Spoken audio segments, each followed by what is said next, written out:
We'll continue the conversation, but like I said at the top of the show, I mean, the Super Eagles were big in the news yesterday, I still are. A lot of us are still emotional. I woke up very upset today, and it took me a while to realize why I was very upset, and I realized it was the game yesterday. I'm being joined now by Chidi from Russia. He's a regular on the show. Chidi, how you doing? Yeah, I'm okay. How you doing, Ebuka? Very well, thank you. How's Russia treating you today? Are you as upset as we are here? I'm actually more upset than you guys are. While you guys were at home, while you guys were in Nigeria, why you guys just walked back to your houses or went to bed, we had to walk out of the stadium, listening to the Croatians, listening to them chant their victory chants, and some of them taunt us, and it was incredibly shameful, embarrassing for us to just walk out like that and go to our houses. So yeah, we're sad. It's like somebody died. Yeah, the mood is so low, like.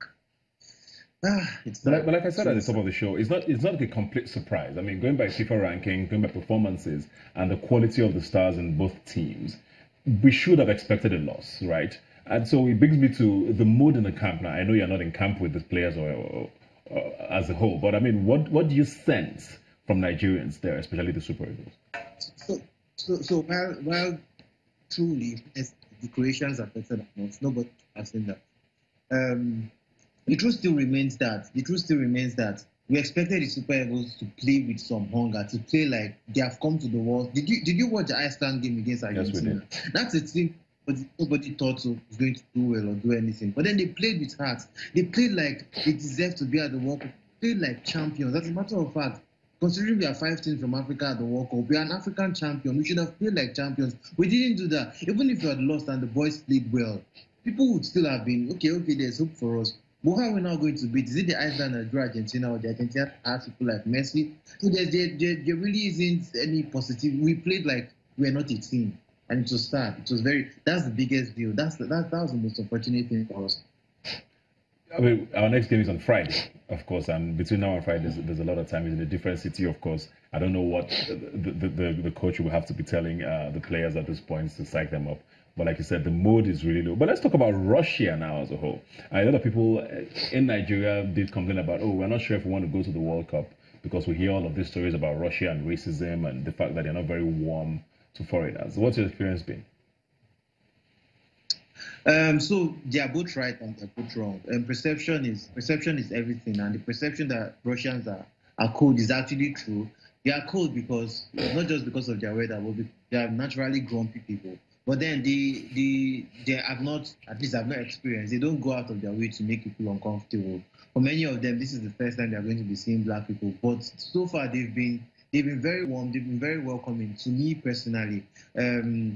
They've I've been lost so many times. The language barrier is I think is the biggest deal, and I've been lost several times. And all I had to do was walk up to somebody, use my translator app to show them what I want them to do for me, and they've been very helpful. So far, I've not experienced any kind of racism. So people who did not come because of that perception they had, well, they're missing out. They're missing out of the tourney. They're missing out of this experience of a lifetime. Yeah, yeah. A lot of people also complained that yesterday we didn't seem to see like our traditional supporters club. We are used to when Nigeria plays, we have the drums and trumpets and all of that, the dancing. Were they there yesterday, or is there a reason why we didn't see them on TV? So while the numbers were not as much as they wanted them to be, Nigerians were also scattered around the stadium. Now, you wouldn't have noticed it because the Croatians were like 80, 85, 90% of the people who were in the pitch. Of course, Croatia is in Europe as well, so it was easy for most of them to be there. And they were scattered all over the place and basically hit the Nigerians. So, yes, we did not turn up as we usually turn up because of a whole lot of things.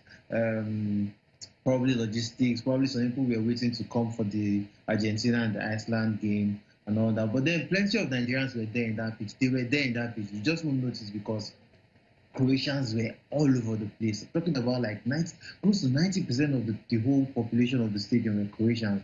Over 20,000 people. Were outnumbered, were outvoiced, and considering the fact that their players played better than us, were outshouted.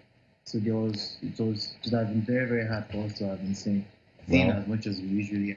well, thank you very much, Chidi. You better get your voice ready for our game against Iceland on Friday, because Iceland is also a European country and they are quite noisy. So we're banking on you guys to make sure the Super Eagles feel the effects of you guys at the stadium, right? Thank you very much. Let's go back to Nafaru. Coming off of that now, I don't know if you're a huge sports analyst, but I mean, every Nigerian watched the game yesterday. Every Nigerian has a reaction to it. Are you still as hopeful as most people were before yesterday's game? Well, I'm not a huge sports fan, but I watched the match and I was not hopeful when I was watching the match because, I mean, I'm a realist. I'm a realist, you know. So I know that in Nigeria we don't plan for a lot of things. I know that before you can succeed at that kind of high-level tournament, your preparation must have been going on for about 3 years. You must have a relationship with your players. You must have bonded very well. You must have trained very well, and the government must have supported you very well. And I know that all these have been lacking. In Nigeria, we believe in knee-jerk approach. We would like to work last minute, 6 months, 5 months, 3 months, go and shake the president and all that, you know. So with that kind of preparation, it's just inevitable that you're going to fail. Most of all this, yes. We love to pray in Nigeria. Yes, but I'm supporting Nigeria. I watch it in my living room, you know, but I'm going to support them. But I'm not optimistic and I'm not hopeful for anything. So because of my health, you know, I need to be very. Thank you very much. Good luck to all of us Nigerians. Yes. Hopefully Friday brings better news. Yes. Thanks for being here today. Thank you. We'll take a quick break and be right back. Please stay with us.